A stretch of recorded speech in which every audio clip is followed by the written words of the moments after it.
Good afternoon. My name is Carlos Taguada, and let me welcome you to a presentation of Defend Public Education Now.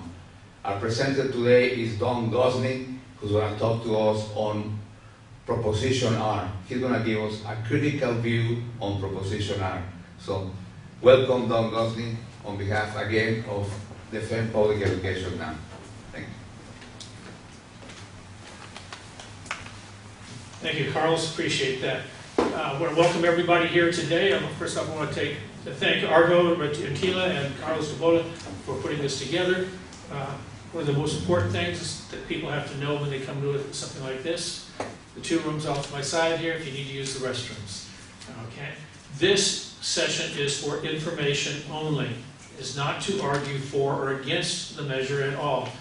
Our goal is to provide information so that when you go to the ballot, that you'll be able to make an informed decision. And we'll provide information to you so you can research things a little bit more carefully at your own convenience. Okay. We will have questions afterwards, and I will be here to answer any questions that anybody asks. Okay. We do ask, though, that when it comes time for the questions, that we use the microphones so they can be picked up by the camcorder off to the side here. And also, please wait to be called on. I don't want to have any fights in the audience when people think that they've got the right to speak first. Always want to maintain civility, too. This is a very troubling subject with passions running high on both sides. And we will also ask that if you have a cell phone, either turn it off or to put it on vibrate so that it doesn't interrupt us. Okay? Now, my name is Don Gosney. You're wondering, why should I be listening to this person? And if nothing else, that's probably the most important question that you should be asking today. Who is this guy, and why should I be listening to him? Well, let me give you a quick little history about who I am. I was born here 66 years ago. My parents lived in a condo at 25th and Ring. I've spent almost my entire life in this area. My parents moved out of this area for a brief period in the late 50s, early 60s, but I came back here. Went to high school at Kennedy High School when it was brand new, and I've lived here. I expect to live here for the rest of my life. I serve on a lot of committees throughout the city. I work for organized labor. This June will be my 50th year as a member of the Plumbers and Steamfitters, Local 342. I retired some years back. This is with the disabilities, but I spent 21 years as an officer and retired as the president. But I also, right now, I am the chair of the Citizens Bond Oversight Committee. I've been with the bond program since before the program even started in 1998. I've been heavily involved with the school district itself now. This is my 52nd year. I count when I first started high school here. But I attend the school board meetings. I attend the Citizens Bond Oversight Committee meetings. So I have a little bit of information that a lot of people may not have access to.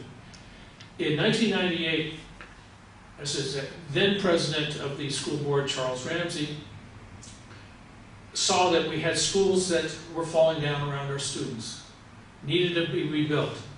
Well, to do that, we're going to need a school bond. Okay. But you just put the campaign on the ballot, it costs a lot of money. That's depending upon how many people living in the area at the time. For this school district, a neighborhood of $300,000 just to put the measure on the ballot. And then you got to run the campaign, which can cost $200,000, $300,000, $400,000. Putting it on the ballot, that money comes from the school district itself. But the money for the campaign, that comes out of people's pockets. People that want to volunteer, they want to get something out of it. So what Charles Ramsey did is he took a number of us from school to school to show us how bad the schools were, to help demonstrate we need to rebuild our schools. Okay, the idea was that we would see how bad things were, and if we thought we could get something out of the deal, again, I'm from organized labor, we thought we could get jobs out of it. You had architectural firms, you had engineering firms, you had bond salesmen. You know, for something like that, they were going to see something go back into their members' pockets or their shareholders' pockets.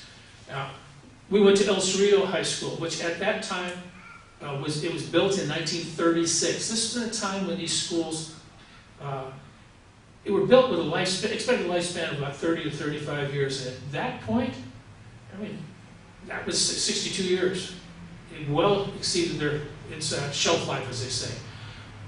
Because that school was in such bad condition, the district's attorneys would not allow anybody inside the building that did not have a legal business inside the building. That meant it could only be the staff and the students. Even their parents were not allowed inside the building. We had to go to the windows on the outside and look into the classrooms from outside.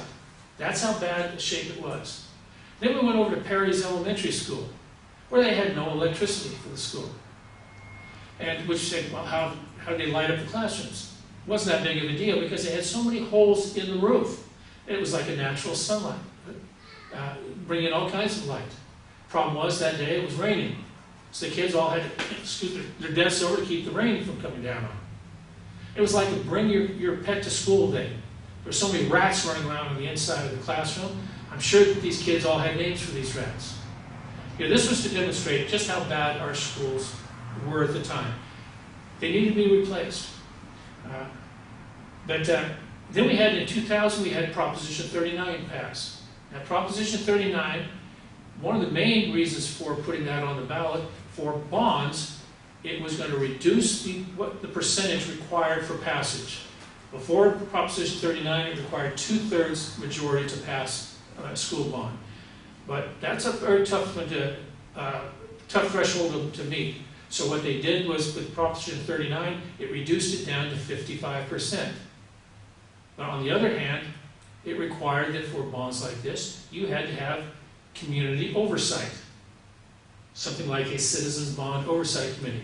And another side benefit, for at least for some people, it made charter schools public schools.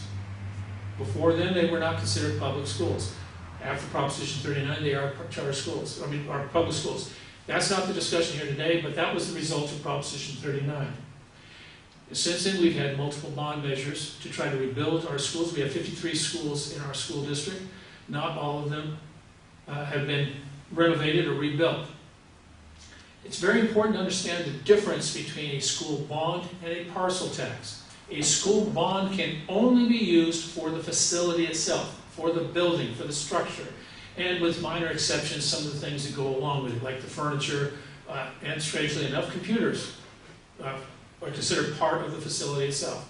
Whereas a parcel tax can only be used to pay for the people that work for the school district. Teachers, administrators, pay for their salaries, pay for their health care and pension. You cannot use parcel tax money for the facilities themselves, with the exception of routine maintenance, and you cannot use bond money to pay for the salaries of the teachers and administrators. Okay? Parcel taxes still require a 2/3 majority to pass, whereas bonds are still only 55%. Okay?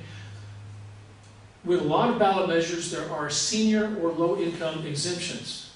Parcel taxes in particular offer those. Bonds do not.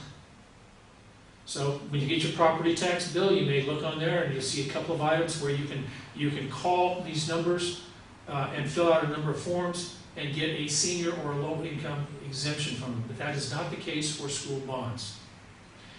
All right, on the table over there, there's a number of handouts that you want to make sure you grab because we'll be discussing some of them.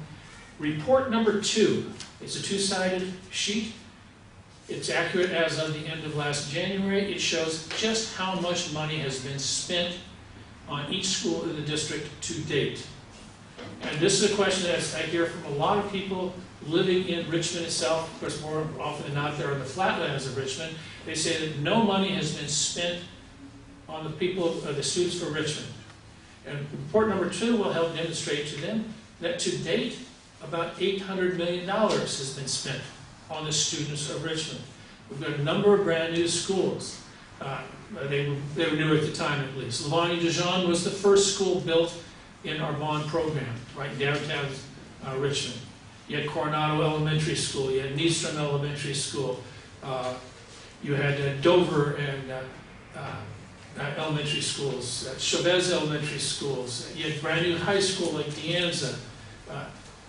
And what a lot of people don't understand, that 60% of the students that attend Korematsu Middle School and El Cerrito High School live in the city of Richmond. So even though those facilities are in the city of El Cerrito, they are servicing the students of Richmond. Okay. Another item on there is a list of the prioritized schools that is included in the facilities master plan. This priority list, what it does is it shows the schools that are determined to be in the most need of the financial dollars, the work that we have to do. This does not necessarily mean that these schools are going to be rebuilt. Some schools need to be rebuilt, some just need to be rehabilitated. All right.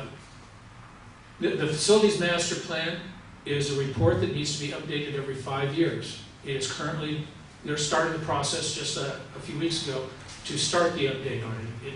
It started in 2015, it was approved in 2016, where they had well over 100 public meetings talking to students, talking to teachers, talking to parents about the condition of the school itself. Not what's being taught in the school, but the buildings themselves.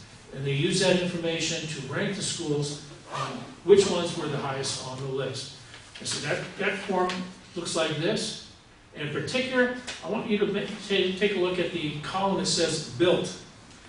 It shows you just how long ago these schools were built. Woodrow Wilson Elementary School, which is now Michelle Obama Elementary School, was built 67 years ago.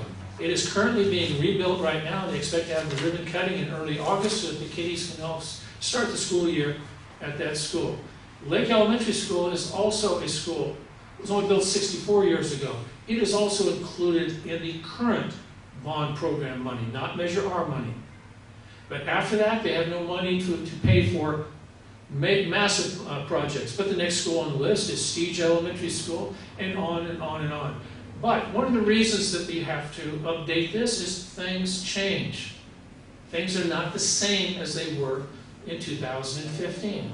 As an example, the number 5 school on this list is Valley View Elementary School. Well, they actually tore down Valley View Elementary School and they built a new campus on there. It wasn't the school that they were hoping for, it wasn't the school that they were promised. They were portables that are being put on there right now. But when the new facilities master plan comes out, I'm betting that the ranking of Valley View will not be the same then as it is right now. But this is an important document to review again. It tells how long these schools have been in use. What's funny is that these schools that people want to talk about the most, Richmond High School and John F. Kennedy High School, as those are some of the most recently built schools, and they're still 52 years old. They were built in the mid-1960s. I started at Kennedy High School the second year that it was in operation. It was a much different school then than it is now. I wouldn't trade my education there for anything in the world. It was truly outstanding. Things have gone downhill a little bit since then. No offense to the people there.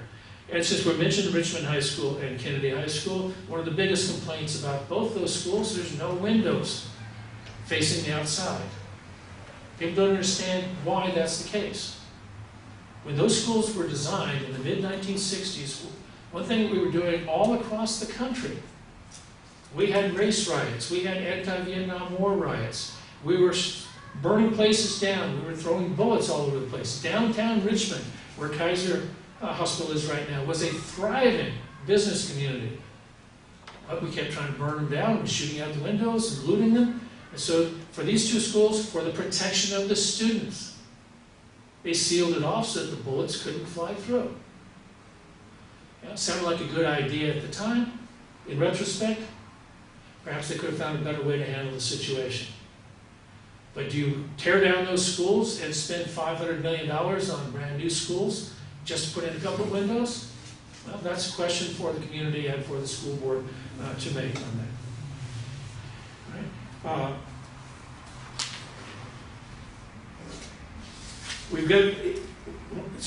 I did not provide the full text of Measure R, because between the text itself, the arguments for and against, and the rebuttals for and against, it was too much paper to print out, for too many copies. But I do provide a set of links here, okay, where you can have access to all of this information I've got. You can either try to type in these links, or at the very top, you look at the header, you've got my email address, dongosney@comcast.net. If you email me, I will send you the digital version, where all you've got to do is put your cursor over it and click, and it'll pull up the document that you want. Okay? We try to be as helpful as possible. All right. Now, I'll touch on this a little bit later, but one of the other handouts we have here is, what will my cost be? You want to know, how much are you individually going to have to pay if Measure R passes? And there's a lot of factors involved with that, how long it was when you purchased your home, what is the assessed valuation of your home, what do you rent or do you own? Again, I will touch bases on that shortly, so you can try to figure that out on your own. It's quick and easy. But then we also have a list of where is the money going to go to. I'll touch on that in a very few minutes. Big question is, well, in fact, let me touch on that right now. Because in the list I've got, I'm going to be reading off here, it is only a partial list of what is on the ballot. Okay? Because one of the comments that have been made by a number of people is, we want specifics. Tell us where the money is going to go. Well, and if you actually read the ballot language, not the 75 words at the top that's on the ballot itself, but the 2,557 words included in the ballot language, it does specify. For instance, they want to improve the students' safety and campus security, emergency communications, and fire safety systems. In particular, if there's an emergency on the campus, you've got systems in place that where you just hit a button and all of a sudden the word goes out to the fire department or the police department so they can get there very, very quickly, as opposed to calling 911 and hoping somebody picks up the phone in another 2 or 3 minutes, because minutes count. Remove hazardous materials like asbestos and lead paint from older school sites. There was a time when they told us that lead-based paint was not unhealthy. They told us that asbestos was not unhealthy. They lied to us. But a lot of our schools, inside and out, the paint has got lead in it, and you've got asbestos from floor to ceiling. One of the biggest problems at Stige Elementary School is you've got linoleum on the floor that has asbestos in it, and you've got pieces that have exposed asbestos. Is this a serious risk for the students? Well, it's not a small risk, but they're trying to mitigate that as quickly as possible, but what they need to do is replace all of it. They need to repair, upgrade, and replace worn-out leaking roofs. Does anybody have to tell you what happens when your roof leaks and how much damage can be done to the entire building? I mean, aside from dry rot, you've got all kinds of mold, black mold, bad for the lungs. Replace existing wiring systems to meet current electrical and accessibility codes. I use my own house as an example, built in 1940. What did they have to plug in 1940? They didn't have TVs, they didn't even have refrigerators. You had a lamp, you might have a radio. Funny thing is, there was a socket right above the bathroom sink so you could plug in your razor. In my whole house, we only had 11 electrical outlets. I try to imagine in today's society whether that would fly. In my office itself, I've got 56 items plugged into the one dual set of outlets. You know, the computers, the scanners, and everything else. But our schools, we need to have to update the electrical on them. Also to make sure that we don't trip out circuits or we don't start fires because we've overloaded the systems. Additional electrical service capacity to relieve currently overloaded electrical systems. Segues on to what we were just talking about before. You start plugging in a lot of things and all of a sudden you start tripping circuits because it was never designed for that number of items that you're plugging in.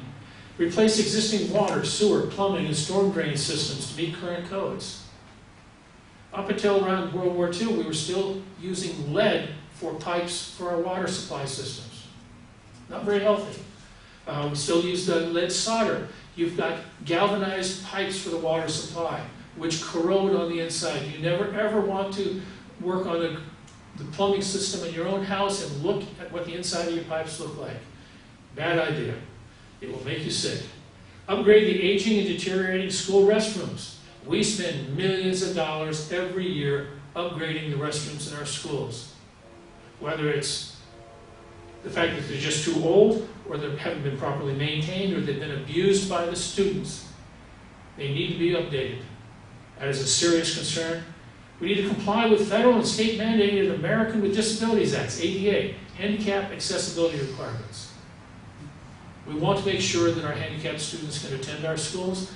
We got to make sure that, for instance, if we got a wheelchair-bound student, that we don't have to pick up the wheelchair and carry them up the stairs. You've got to have ramps. All kinds of things that are required for ADA accessibility, we need to make sure we're compliant with that. Upgrade the aging schools and replace old portable classrooms with new construction. That's one of the problems that we did for decade after decade. We used portable type classrooms. There's nothing good about them. They're just a bare box. And they weren't made to last for more than a decade or so. But yet we're still using them 20, 30, 40 years later. Remove or abate asbestos, lead paint, mold, and other hazardous materials. Do I really have to talk about that? Install new security systems such as security surveillance cameras, outdoor lighting, fencing, gates, and classroom door locks. We live in a dangerous world these days. We've got people that will sneak onto campus. We've got people who are students that are on campus that will do all kinds of bad things. We need to be able to protect our students for that individual that decides to go crazy on us. Upgrade the fire alarm systems to automatic systems. Repair and replace fire safety equipment. Add sprinklers and fire safety doors. It's all about protecting the kids, isn't it? Oh, and the employees. Upgrades to schools in order to meet handicap accessibility requirements. Those are the ADA requirements we talked about. Upgrade and replace playground equipment and athletic fields to meet current safety standards. Anybody that's elderly like myself, remember the jungle gyms that we grew up with? And when we fell off, we just bounced off of the asphalt. That made you tough, right? Well, nowadays we have all kinds of safety equipment. It's kind of fun to fall on these. The surface that it's so cushiony, soft. We need to protect our kids. Upgrade and install classroom air conditioning. Well, in some parts of our community, it may be chilly on a regular basis. But you go a little bit farther north, Pinole and Hercules is good examples. During the spring and the summer, it gets extremely warm. In the fall, September, October, it can get extremely warm. This whole global warming thing is having an effect on the students. So we need to be able to make it so that they are not focused in on how uncomfortable they are, but they need to focus in on the lessons being given to them at the time. Provide and maintain upgraded and updated technology, data, and communication equipment. I'm pretty sure that school that was built in 1953, they didn't have the latest Wi-Fi equipment in there. That couldn't even spell Wi-Fi back then. So we need to be able to put in the kind of equipment that we need, not just for today, but for tomorrow and next year and the years coming after that. Upgrade and expand wireless systems, telecommunications, and internet access. Same kind of thing. Upgrade and replace computers, hardware, and software systems. You know, nowadays we're teaching the kids on tablets and laptops as opposed to textbooks. It is the way things are being done these days. But they have a limited lifespan. You need to stay on top of the technology, which means replacing them from time to time. Expand the bandwidth to allow students greater access to the internet. It doesn't do any good at all to give them a tablet, say we're going to be working on a certain study plan, and a third of the class time is spent trying to access something on the internet because we don't have the proper bandwidth. You need to stay on top of this so that we lickety-split, they can get access what they need and get the education. And also construct new facilities, install up-to-date learning technology and equipment to be used in job programs. Okay. Let me sort some papers, get them out of my way here. Okay. Big question is, why do we need the bond? Again, if you look at that list I've given you, some of these schools are very old. Okay, you've got dry rot. I just recently visited Stige Elementary School. It's ranked up there, it's high on the list to be replaced. You've got dry rot left and right. You've got asbestos from floor to ceiling. Most of the windows stopped being glass a long time ago. They're not even plexiglass. They're sheets of fiberglass. Water gets in there, air gets in there. Bad people, it's really easy for them to get in there. too many of our schools, you'll see the box in the hallway for a fire extinguisher. And you'll see a sign right next to it saying that the fire extinguisher is actually in the classroom. Except what do you do when there's a fire and that classroom is locked? Because that happens more often than not.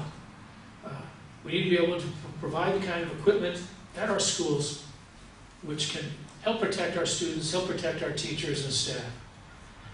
One of the big problems that we had so many decades ago, I'm going to say, let's start in the 70s and 80s and even going into the 90s. We didn't want to pay taxes. We didn't want to pay our outrageous property tax bills. So what did we do? We stopped providing the money for the maintenance of our schools. We deferred the maintenance. Well, we need to put that money into teachers and salaries and textbooks. We'll take care of the schools next year. Well, next year became next year, next year, and next year. At your own house, what happens when you stop maintaining it? It falls down around you. So even schools that should have lasted longer because we deferred the maintenance, we stopped taking care of them, they started to fall down. Bad enough that they might be 50 or 60 years old.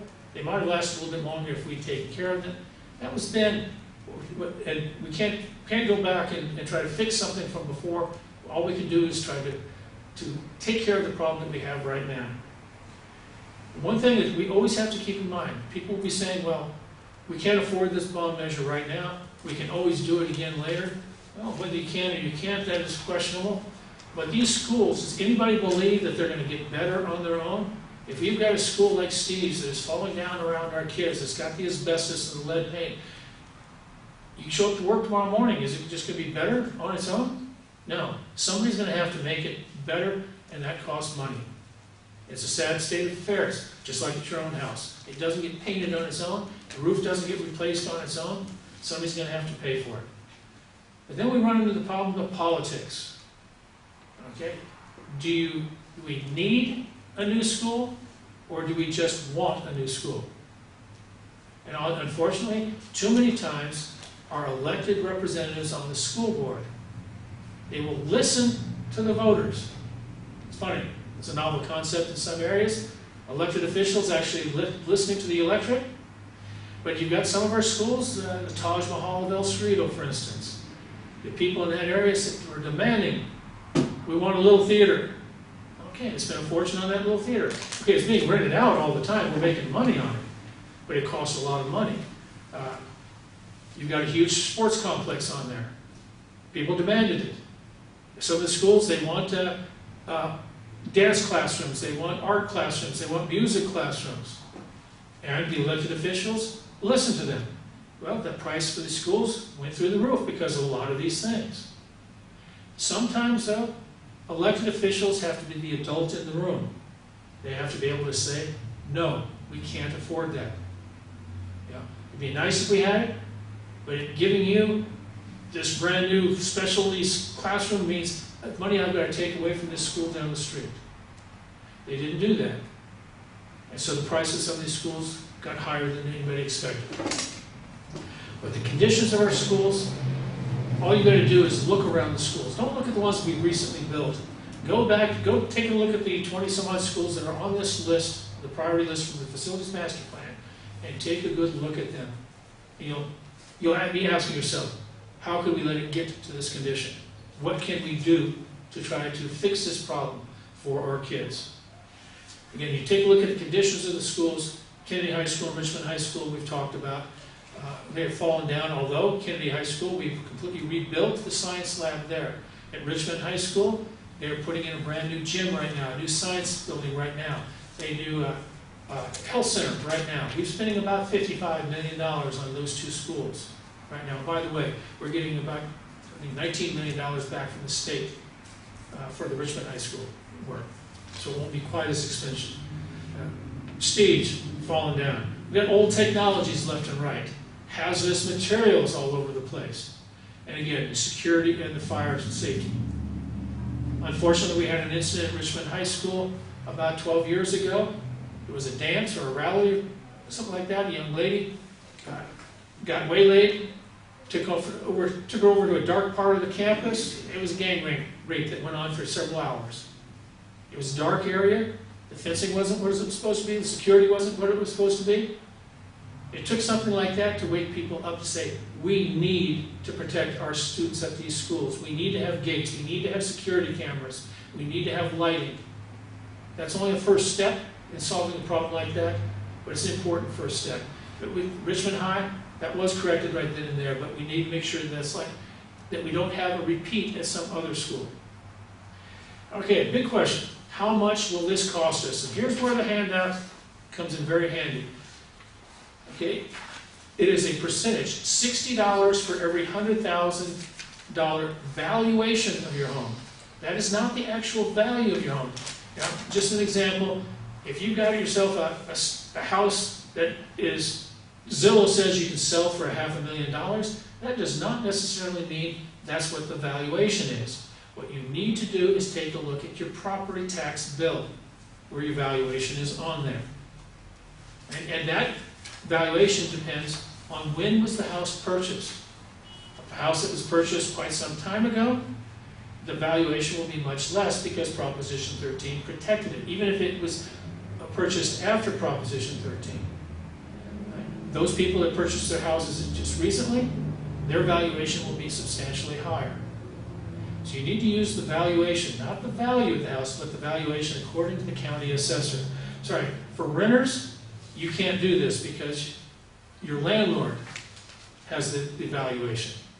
Will your landlord pass on the property tax to you in the form of increased rent? Probably. How much? That depends upon the landlord. That also depends upon whether you have rent control. Because increases like that have to go before the rent control board, and they may or may not approve the full amount. So there's no way to tell for renters just how much it will increase theirs. But for homeowners, I said, you take a look at the sheet that I provided.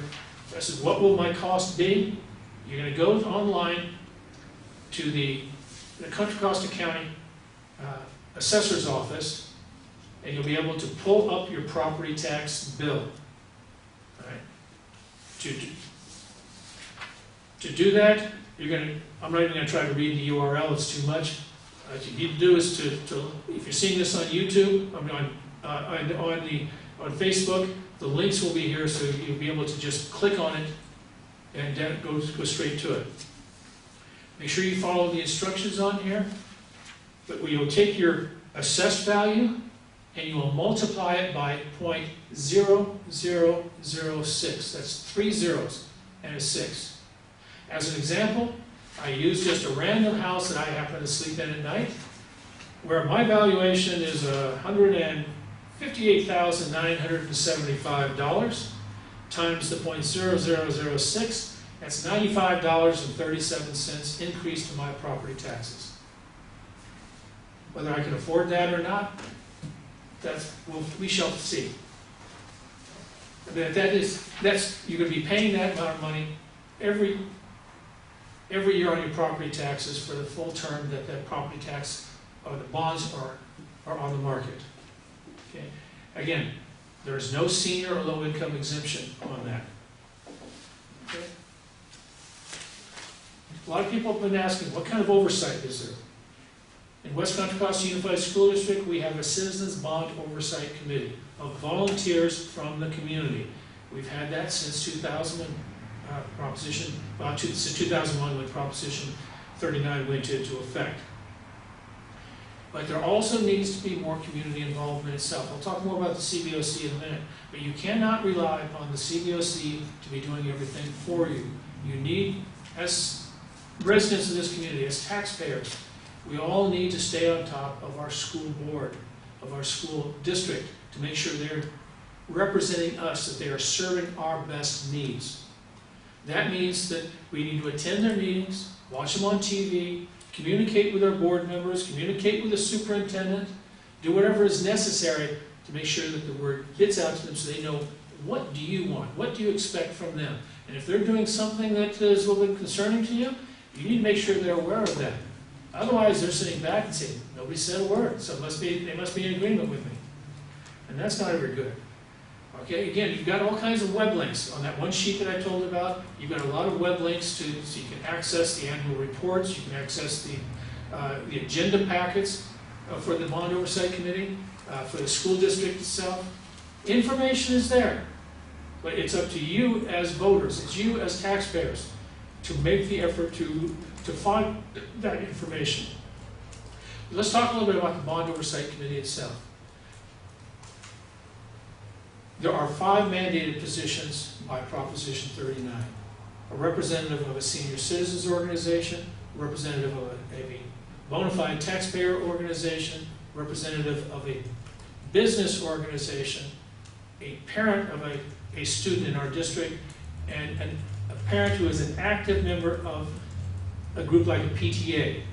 Yeah. Those are the 5 mandated. But then each city in our school district also has a representative. But since we have 5 major cities and we have the unincorporated areas, because 4 out of the cities are about the same size in population, but each one of those is about 1/3 the size of Richmond. Richmond has 3 representatives, while the others only have 1 representative. The unincorporated area has 2 representatives on there. Then you've also got a couple of groups that have been assured seats. Those are the Building Trades Council, the Solutions Team, which makes up the unions, 7 unions, the Teachers Union, the Teamsters Union, the Employees Classified Unions. Anyway, the Solutions Team has it, and we have 1 student representative on there. Total of 17 representatives on the Citizens Bond Oversight Committee. They meet once per month at nighttime. Everybody is welcome. Everybody is welcome to voice their opinions, to review the information, to ask questions. I am currently the chair of the Bond Oversight Committee. My policy is everybody sits at the grown-ups table. I don't like the idea that community members have to sit out in the audience. We invite them to sit at the table, and if they've got a concern or a question, we want to know what they have to say. The CBOC reviews the financial and the performance audits. We go out for site visits to the schools from time to time. So we review all of the financial reports. The idea is to make sure that the district and the school board are following the wishes and demands of the community, of the voters themselves. Right? We have no power to take any action. We cannot force the school board to do anything. We cannot force the school staff to do anything. The school superintendent doesn't have to listen to us and follow our directions. But the only thing that we can do is come before the board, the district school board meeting, and give a report and ask questions. We can go to the community and let them know, this is what your school board is doing on your behalf. This is what your superintendent is doing on your behalf. Whether they're doing a good job or a bad job, that's up to each and every one of you to decide that yourself. All right. As far as the management of the bond program itself, one of the arguments said is they've been mismanaging the bond program. You cannot, at least my opinion, you cannot be talking about something that happened 5 years ago, 8 years ago, 10 years ago. That was a completely different group of staff people, completely different group of board members. We need to deal with the people that are on there right now, the employees that are taking care of things right now. What are they doing? Are they doing the job that you want them to do, or are they not? Can they do a better job? As far as the school board itself, we've recently gone to district elections, so all 5 positions on the school board are up for election in November of 2020. As it stands right now, 3 of those 5 board members say they are not running again. So the possibility you may have 2 incumbents that will be serving, but you have 3 brand new school board members starting when they're sworn in at the end of the year. The board, too often they will accede to the community. As I mentioned before, when people demand action, they demand something for their school. Well, these elected officials oftentimes listen to what they have to say. But most of the time, people only care about the schools in their neighborhood, in their community, that their kids are going to. They don't look at the big picture. They don't look at the 53 schools ranging all the way from the southern end of Kensington all the way to the northern end of Hercules. Whereas elected representatives have to look at the big picture. What is best for the West County community as a whole? But at the same time, all of us, as citizens, as members of this community, as voters, it's up to us to let our elected officials know, this is what we want. These are the areas of concern that we have. Will you please listen to me? And this has been one of the problems that we've had both between the highest levels of our staff and our board members. They could do a much better job of communicating with the public. Do they pick up the phone? Do they respond to emails? Do they even check their emails? Will they talk to you if you run into them on the street? That has been a problem. How can an elected official represent the community when they never want to talk to the community? How can our superintendent or the assistant superintendent say that they are representing the people of this community when they don't go out and talk to the teachers, when they don't talk to the students or the parents? When you don't, about the only time you see them is when they're riding in a Cinco de Mayo parade or a Juneteenth parade, waving at the crowds. That's not communication, but it's up to each one of us to force that on them. Say, this is what we expect from you. And if you can't do that, I'm going to remember this when your name is on the ballot. I'm going to remember this when you got a job evaluation because before the community. We are the ones that can affect change. We're going to be concluding this. There's some questionable statements. I say questionable only in that you need to ask the questions and then do the research to come up with the answers. One of the problems that we've been hearing about is that in the ballot language, there's not a specific plan for how the money is going to be spent. If you read the 2,557 words of the ballot language, they go into a lot of detail. Do they say that they're going to replace the pencil sharpener at the Don Gosney Elementary School in 3 years? No, they don't have specific plans like that. But what's important to keep in mind is the way a bond program works is this will be voted on now. They won't see a dime for another year until property taxes come in after the next ballot or next property tax bills arrive at the end of the year. But also, it takes a long time to plan anything. You want to build a new school, for instance. You're talking between the time you say, we need to build a new school, to the time that we award the contract and that we actually break the ribbon to let the kids in there. That might be 3 to 5 years. Things change in that amount of time. The example on this is Valley View Elementary School. Okay? Everybody was demanding it be torn down and they build a brand new school. Okay? For the people living right across the street from it, that was a very good idea. Except they made a few changes on that. They tore down the old school, they brought in portable type of classrooms. So do they need to tear the school down now? Things change. They say, Kennedy High School and Richmond High School. Things need to be done there, but things are being done there. So do they deserve to have to maintain the same ranking on the list as they did 5 years ago? Not necessarily. Or maybe more, depending upon what the community has to say. Like I said, there are a lot of specific plans.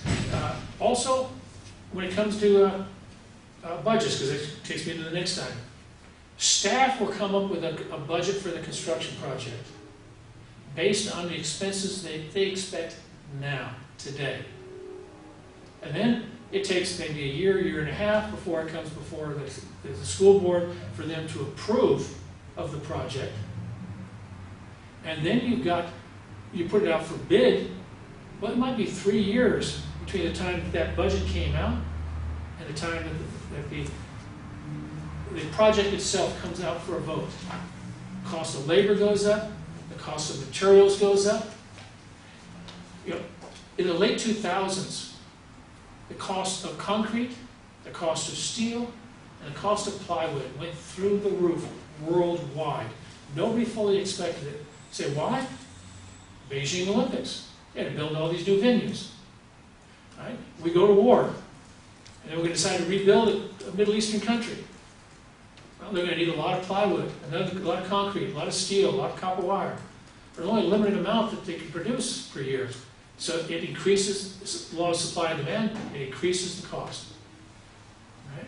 So construction budgets do change. Also, the standards that the school board adopts, they change. These are done in public. They put on the agenda, they come and have discussions, and then it's voted on by the full board on changing the standards. Just a few years ago, they changed the standards before they decided to rebuild Woodrow Wilson Elementary School. Okay? Did it make it cheaper or make it more expensive? Who knows on that. But also, the needs of the community may change. We're talking about a list of construction projects that are on the ballot right now. Well, what are our needs going to be like in 8 years or 10 years from now, when some of this money will be spent? Because you don't put all $575 million out to sell the bonds now. You put it out only as much as you need for the foreseeable future. That way you're not paying interest on paying those bonds back. That's what we don't know what our needs are going to be like in 8 years or 10 years from now. And so those budgets may not be quite as accurate 10 years from now as they were today. That's just the nature of construction. Right? There are also a lot of delays. As examples, they started building El Cerrito High School. Did anybody know that the community was going to file a lawsuit that delayed the project for 3 years? Same thing with Korematsu, it was almost 3 years. All right? At El Cerrito High School, for instance, the idea was to take the sports fields and put a bunch of portables in there to build a brand new school where the sports fields were, then move the students over to the new building, tear out the old building, and put the sports fields there. Except you had some people directly behind that were complaining, saying it's going to block my view if you build that new school in that location. And so they filed a lawsuit. They delayed the project for several years. As a result, they had to bring in portables for 4 or 5 years at a great expense, over $8 million. And while they tore down the old school, built a new one there. These were unforeseen expenses. You had something similar at Pinole Valley High School, where once they started building, started tearing things down, they realized that they had the backside hill. It was seismically unsafe, it was just sliding. And it took several years of delays to figure out how do we deal with this. Now, in the meantime, you're paying for all these portables, another $8 million for the portables at Pinole Valley High School. Matter of fact, in Pinole they called it Portable Valley High School. You have students that spend their entire high school careers in portables. And then you've got delays at unforeseen. They try to build in how many rain days they expect. Well, you get an especially rainy year, there are more delays on there. Well, you have to pay the contractors extra money because their equipment is sitting there with nobody using it. Their trailers are sitting there, nobody using them. And just the money that they're borrowing to run their operation, they're having to pay interest on there. But there are always mistakes that are made too. And one thing I ask a lot of people, we got a little honeydew project around the house. Okay? You ever have to make more runs down to Home Depot than you expected? And when the project was over with, did you have a few parts left over? Well, does your spouse or partner threaten to put you in jail, threaten to sue you because you made mistakes? Mistakes are made. It's the nature of things. Even experts make mistakes. Now try to take that little honeydew project and magnify it by 10,000 times the size of a brand new high school. Sometimes mistakes get made. There are also issues that come up that are completely unforeseen. Harding Elementary School is a good example. When they started ripping out the wall, they found asbestos behind the walls. Nobody anticipated that. Right? Then you also found black mold. Black mold. The Sylvester Greenwood Academy, where the old Gompers continuation school was. When they were digging underground, they found a very, very large underground fuel storage tank. Didn't show up on any plans. It wasn't part of the old school. It was actually a part of the old city hall from the 20s and 30s. Well, the nature of underground fuel storage tanks, you got to treat it like it's toxic. Well, because it is. That costs a tremendous amount of money to be able to figure out what is it And how do we deal with that problem? You're digging up all kinds of soil, bringing it down to a toxic waste dump down in Kettleman City or Buttonwell. It's expensive. These are unforeseen expenses that pop up. And we hear all the time, because this showed up in the grand jury report from about 5 years ago, that the cost of our schools are 3 times the state average. Well, a lot of these charter schools are included in that state average. And most charter schools are not built to the same standards as our public schools. We had a little bit of a seismic issue down in the Long Beach area in 1936. They lost a lot of buildings. They lost a lot of little kids. So the state legislature came up with the Field Act. It requires that schools must be built to certain standards to protect our kids. Charter schools don't have to do that because they're not built as schools, most of them. Most of them are built as office buildings. So if the charter school fails or relocates, whoever owns that building can then repurpose it as an office building. Now, locally, you take a look at the extremely beautiful Making Waves Academy up in the Hilltop area. And it is a beautiful campus. Got some great landscaping. But if you get rid of the nice paint job, you get rid of the great landscaping, and you get rid of the fancy ornamental grill work on there, they're just boxes. There's no grandeur to the architecture on them. Again, it's a beautiful school. Those kids are lucky to have it. But you can do that for a lot less money than you can for the schools that we're building, where there is some kind of grandeur, where they're designed to last 75 years, that they're built according to the Field Act. Now, a lot of these schools on the state average as well. You got some areas that are not the Bay Area, right? You go to Alpine County, you go to Inyo County or something, where you go to the Central Valley, where using union labor is a foreign concept to them. In this area, we must use the project labor agreement, which essentially says you're going to use union labor. All right? It also says you're going to have local hire of your employees, you're going to have local hire of the contractors as well, because it's what this community demands. Well, there's a higher cost to that than what there is for the state average. When we build a Taj Mahal, whether it's El Cerrito High School, whether it's Dianza High School, whether it's Pinole Valley High School, well, the cost for these is going to be significantly higher than a school that is just portables. In a lot of school districts, that's all they do is just put in portables. All right. Now this segues in to also where they talk about the cost per square foot. You hear people talk all the time, what is the cost per square foot of our schools? That's a bad assessment. You don't use cost per square foot when you're trying to determine what the actual cost of a school will be. Now, the example I give is a car. Okay. Is a Mercedes the same as a Yugo? They're both cars. So shouldn't they cost the same amount of money for the same size car? No, because the Mercedes, it's got a little bit bigger, better engine. It's more luxurious inside. Even the paint job is a little bit better. If you're going to compare schools, you've got to compare apples to apples. Apples to kumquats doesn't work. It's a bad metric to use when discussing the value or the cost of a school. Also, a lot of these schools, they may not have drama departments, music departments, art departments, dance departments. They may not have sports fields. Right? Those cost money. But they're all factored into that one-size-fits-all cost per square foot. Also, there was a comment I've seen on some of the ballot statement, say if the cost of the Pinole Valley High School, that you could have built 2 high schools for that cost. No, that's a neighborhood of $100 million for a high school. That's not much of a high school, even up and down the state. High schools are significantly more expensive than elementary schools. So that statement isn't quite as accurate as it could be. Could it have been cheaper than $214 million? Oh yeah, a whole lot cheaper. Okay. People are complaining about the sports complex at one of our high schools, El Cerrito High School. They say they don't call it a sports complex, though they call it the football stadium. Well, all of our high schools have sports complexes. And the sports complex at El Cerrito High School doesn't include just the football stadium. It also includes the softball fields, the tennis courts, the track.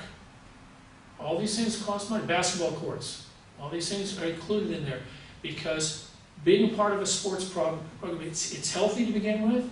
It builds community spirit. It helps you to bond. It helps for the students. It helps teach them camaraderie and teamwork, all of which are extremely valuable as they progress in life. When you're working in college and you have to work as a team on a particular project, does it benefit everybody if they know how to work together as a team? Or you go to work in your company and you're working as a team, putting together a project proposal. You need to know how to do this. All right. What we're teaching our kids in our schools, theoretically, is supposed to help them when they move on to college and move into the real world. They can, parlay their skills into good paying jobs. All right? There's also the concern about the financial crisis that our school district has. And they're trying to equate that with the bond program. Well, big question is, did we mismanage the financial program for the school district itself? Well, that's a big question. For that discussion, we need to go someplace where they've got an unlimited amount of pitchers of margaritas, because that's going to be a very lengthy discussion, very heated discussion. I said, but it doesn't really have much to do with the bond program, because the bond program and running the district itself, it's maybe the same pair of pants, but it's two different pockets. Same people running it though, so we're not ignoring it. But the financial crisis that the school district is going through right now is similar, not to necessarily the same degree, but it's similar to what school districts up and down the state are going through. Partly because the state, when they're handing out the money, it has changed. How they're handling the pensions and the health care, it has changed. If you read this morning's newspaper, San Francisco School District has a $26 million budget deficit because of the exact same problems, many of which we're facing here in our school district itself. All right? But so I hope that the information I provided here can be of use. But right now we're going to go ahead and offer up the microphone to anybody that wants to ask any questions themselves. I'll turn that over. Hopefully you'll be able to hear my voice on the video.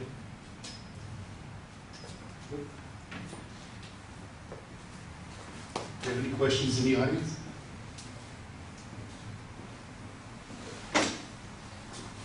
So, my name is Ben Steinberg, and I'm serving as the campaign chair for No on Measure R.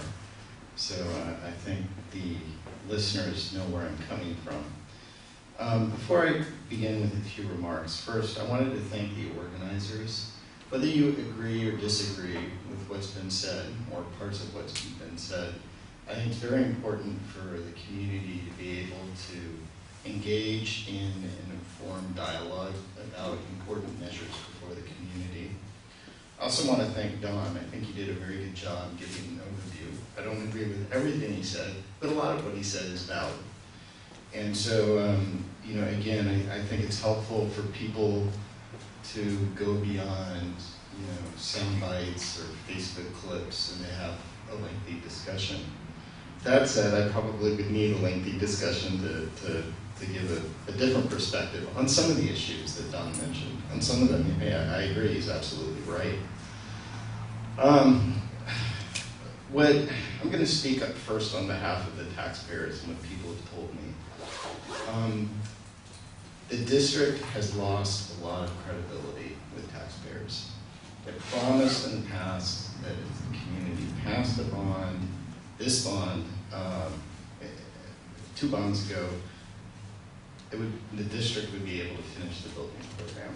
And here we are, 2 bonds later, and there's $1.1 billion that we're told now that we still have to go. So there's, I think, a lot of frustration in the community about broken promises and the impact it's having on people's property taxes. Now, if you've lived in your house for a long time, you may not be paying that much, relatively speaking, in annual property taxes. But if you bought your house recently, your assessed value is going to be a lot closer to your market value, and the annual property taxes you're paying are probably going to be a lot higher than the average. If I may go on for a minute or two more, or do you want to take This is supposed to be questions and not arguments not campaigning one way or the other. Okay, okay, well, I'll try and, you know, let me ask a question, okay? So based on what you had said, there's a lot of uncertainty about what the community is going to need in the future. There's a lot of uncertainty about the construction costs and what they're going to need in the future. And I understand that. There's truth in that.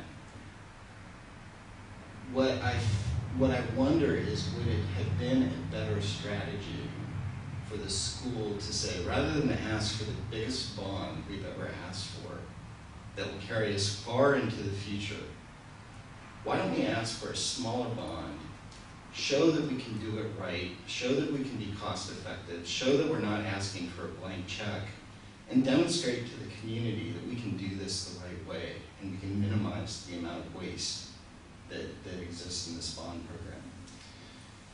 So my question is this: is asking for a $575 million bond really the right strategy that we should be pursuing at a time there's a budget crisis, at a time there's been this waste, at a time that the community has lost a lot of trust in the district? And I'll stop there. Sorry, you're right. It is a time for questions. That is a judgment call. And my judgment is, should it take more precedence over your judgment? I don't think so. I mean, we all have our own ideas about whether it was prudent or not, whether it was a good strategy or not. Again, you want to talk offline, I'll tell you about my own viewpoints on whether they should have gone for a lesser amount or if the timing was right. But the bottom line is, it's on the ballot for March 3rd. That can't be undone. So what do we do with a measure that's in front of us right now? As far as strategy, though, again, it's a good question, but it has nothing to do with whether we support the measure today or not. My name's Ardo Rutili from Defend Public Education Now, and I'm also have issues with, on behalf of taxpayers. We feel like we've been disrespected by the school district for quite some time. And you talked about the bond and how much it's going to cost, and it may average, some people may average $500, $600 a year. But you didn't mention how long the bond measure is going to be in effect. Would it be 30 years? Well, the schedule is 30 years. It can be paid off early. And we frequently take a look at the market rates for our bonds, and we will resell bonds that we've already sold in the past so we can get a better rate. That does not necessarily mean that the amount of time it will take to pay them off will stay the same. But for this purposes, a 30-year payback would be an appropriate number to be considered. And realistically speaking, we do understand that $575 million is not going to fix all the schools in our district. As you mentioned, there's over 50 schools. So in your assessment, giving a ballpark number, how many schools do you foresee being touched by that 575? Well, to say that we've got 53 schools in the school district is accurate, but there are not 53 schools that are on the list, because many of them have been rebuilt, many of them have been fixed, many of them do not need any kind of further action. We've only got 21 schools that are on there, some of which the need is minimal on there. But there was also a comment made in his writing that with the amount of money that we have already issued in bonds, that we should have been able to rebuild every school. Well, if you take the $1.6 billion for our bond program, divide it by the 53, you get somewhere in the neighborhood of $30.1 or $31 million for each school. You can't really build a high school for $31 million. You can't even build an elementary school for $31 million. So that number, the mathematics doesn't quite work on it. Yeah, could you have built the schools cheaper than what we did? Of course you could have. Could you build them more expensive? Oh yeah. I know some people are real good at that too. But Yes, was the amount appropriate for this bond measure? Yeah, that's a question call on there. It's an awful lot of money. We've never asked for that much money on a bond measure before. That's a tremendous amount of money for the bond measure. Well, we'd like to thank Don Gosney for coming out and presenting on behalf of the CBOC, and I hope everybody got what they were looking for, and vote with your mind and not your heart, because it can come back and cost you. Appreciate everybody for coming in. Thank you.